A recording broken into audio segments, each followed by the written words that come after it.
Naam, sasa mtazamaji, tumalize na Mizengwe, makala yako ya kila wiki, na ni kwamba mbunge wa Thika mjini Alice Ng'ang'a amemkabili gavana wa Kiambu Kimani Wamatangi akijigamba kuwa yeye ndiyo simba na kila anapoguruma Wamatangi anakimbilia mafichoni. Kwingineko, licha ya naibu rais Profesa Kithure Kindiki kuandamwa na viongozi wa ODM wanaosema wanataka kuchukua wadhifa wake wa unaibu rais, Kindiki ameendelea kuonekana mkakamavu na asiyeogopa lolote, wiki hii hata akikataa katakata kujizuia kunyeshewa alipokuwa anawahutubia Wakenya.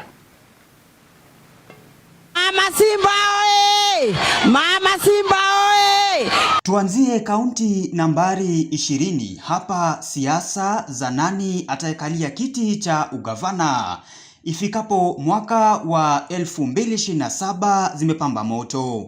Wamatangi ni kaoga sana. Wamatangi kametoroka. Wanamuita Mama Simba, eti huyu akiguruma gavana Wamatangi anakimbia. Wamatangi amepata uoga, ameogopa kuja. Muambie akuja panana na Mama Simba. Mama Simba akiguruma, Wamatangi anakimbia. Mama Simba akija, Wamatangi anakimbia. Ila hata kabla simba huyu amalize kuguruma, alizimiwa kipaza sauti. Hata hivyo, yeye kama simba tayari alikuwa kajipanga na kipaza sauti kingine. Watu wa Wamatangi nilikuwa nimejipanga. Niko na mic kingine.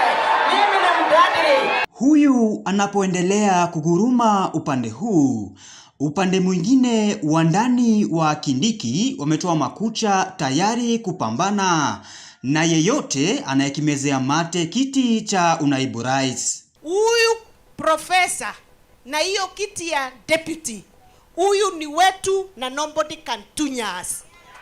Nobody can.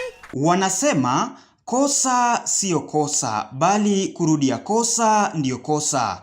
Eti Oburu alikosea aliposema waziwazi kuwa wananyemelea nafasi ya Kindiki, ila sasa anawakera hata zaidi kwa kuendelea kuyasema hayo. Jameni, munatukera.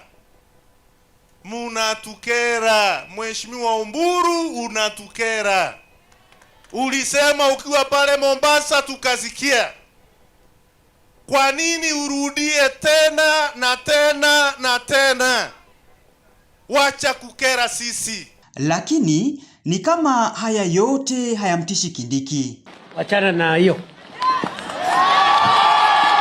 Huyu ambaye hata mvua inaponyesha hahitaji kufunikwa na mwavuli, ni afadhali anyeshewe pamoja na wananchi. Fire si fire. Sasa ukinipatia mwavuli na wananchi nao, kama mwananchi ananyeshewa, si hata sisi tunyeshewe? Haya, tugeukie mengine. Siasa za viongozi wa Linda Mwananchi wakiongozwa na Seneta Edwin Sifuna. Walipokuwa kule Kitengela, vitoa machozi na hali ya mtafaruku ilipelekea kusambaratika kwa mkutano wao wa kisiasa. Ila walipofika Kakamega wikendi hii, hatutoroki leo, zima hiyo kitu, mkutano iendelee. Zima hiyo kitu, mkutano iendelee. Hata vitoa machozi hazikuzuia mkutano kuendelea. Weka hiyo maji chini bwana. Sisi ni wanaume. Sisi ni wanaume, wapige wengine kama watapiga. Wapige wengine kama watapiga. Wanasema eti hata kabla wafike eneo la mkutano, polisi walijaribu kuwazuia. Wamekuja wakatufungia airport ya Kisumu. Wameweka majambazi pale. James Mwangi, makala ya Mizengwe.